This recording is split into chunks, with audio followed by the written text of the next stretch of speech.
But first to the concerning decision by the Albanese government to issue 860 visas for Palestinians between October 7 and November 20.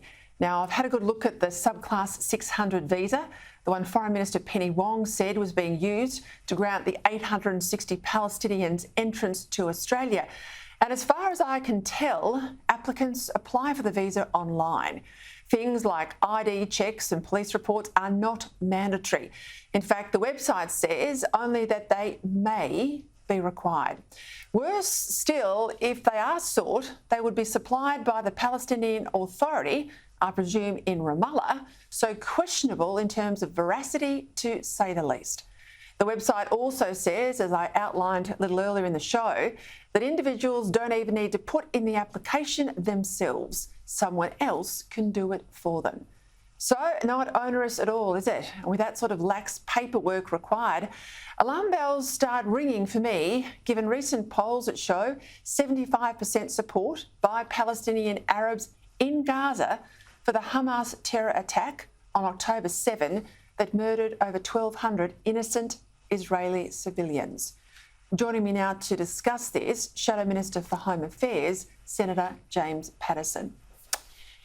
Well, I have to say, all in all, it's pretty worrying. Penny Wong assured us that all the appropriate checks are being done. But if it is this visa class, which she says it is, you have a look online, James, and there's a concern.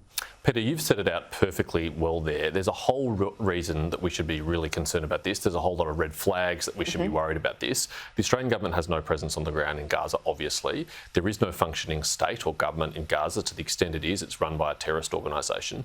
Even just verifying the identity of these people will be difficult, given the context, let alone doing adequate checks on their security and their associations. I am really worried that corners have been cut here, that these visas have been issued without appropriate scrutiny, and that it will be too late if we discover down the track that mistakes have been made. I do know when we had the issue on the steps of the Sydney Opera House, I mean, there were calls immediately that if these people were on visas, were not Australian citizens, they should be removed from this country. Of course, we didn't see any evidence that that happened.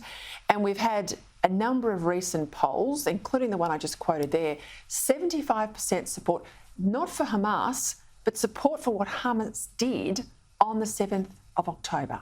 That's right, Peter. And even if every single one of these people is a completely innocent civilian, genuinely applied, we have to be really careful about the attitudes that we'd be welcoming into this country and the consequences for social cohesion in this country. I don't want to see any more Sydney Opera Houses. But of course, it wouldn't be beyond Hamas to try to sneak someone into this cohort. We know they are trying to get their operatives out of Gaza, out of harm's way, out of the way of the IDF. Why wouldn't they try and take advantage of Australia or other countries that are good-natured and likely to welcome humanitarian applicants? I mean, the Prime Minister said today, in a way to try and reassure us, don't worry, these are just temporary visas. They might only be here for a few months. But you can bet once they're here, they're going to try and stay here, and they'd be well within their rights to make an application for a humanitarian visa to stay here permanently.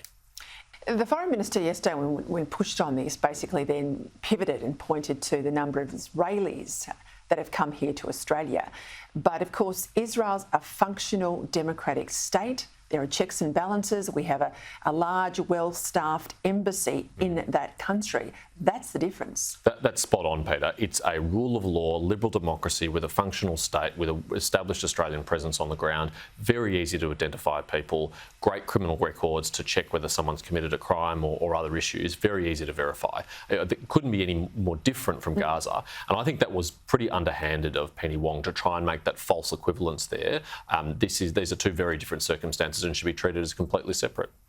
I am not surprised. I am dismayed, though, to hear reports today in The Australian that late this afternoon it has been reported that a boat looks like it's arrived on Australia's shore, an illegal boat.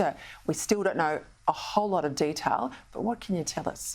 Well, this is entirely predictable, as you say, Peter. When Labor gets in, this movie is the same every time. They soften the successful border protection policies of the coalition, they water them down, the boats start again and human tragedy follows. And it appears in this case that a group of men have been identified off the northwest coast of Western Australia in a very remote area who were not supposed to be there, who may have been dropped there by a boat, and the boat appears to have since disappeared. And their identities are still trying to be established. There are some that may be be missing that police are looking for right now, and details will emerge, I suspect, in the following days that will give us more rich picture about what happened.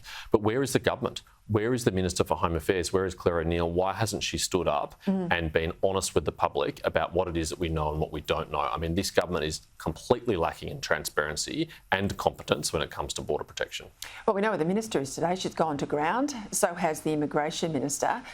We had, I guess, calamity yesterday in the media appearances, unable to confirm how many of the detainees, now over 100 released into the community, how many of those are wearing ankle bracelets, how many are monitored. She seemed, Claire O'Neill, to be at odds with comments made by the WA Police Commissioner. And there's a real sense, yes, they were caught napping. Yes, they relied on you and Peter Dutton and others to bolster that legislation through the Parliament.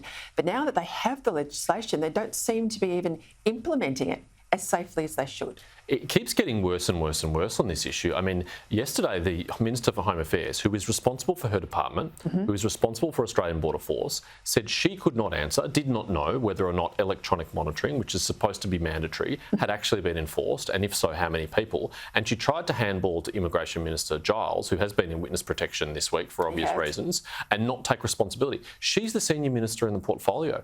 Border protection is her policy responsibility. Community safety falls on her. If she doesn't know or doesn't care to ask, that says something very worrying about this government's attitude to protecting the community from what are serious offenders. And as you say, the numbers keep creeping up every day. You know, only a few weeks ago, it was only going to be 92.